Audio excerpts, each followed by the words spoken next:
If you want to run Steam games as administrator, then here's how to do it. First, go to your Steam account, then access your library. And from here you will find your all the games listed at the left side of your screen.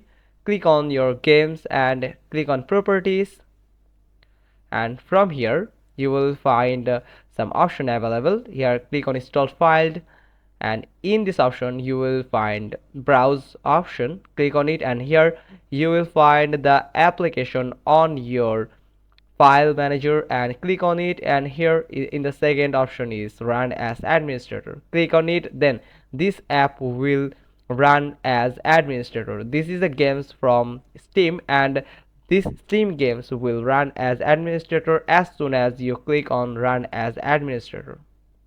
That's it. Hope you found this video helpful. If so, then give us a like. Don't forget to subscribe. Click on the bell icon, and we will get back to you soon with another informative video. Thanks for watching. Till next time.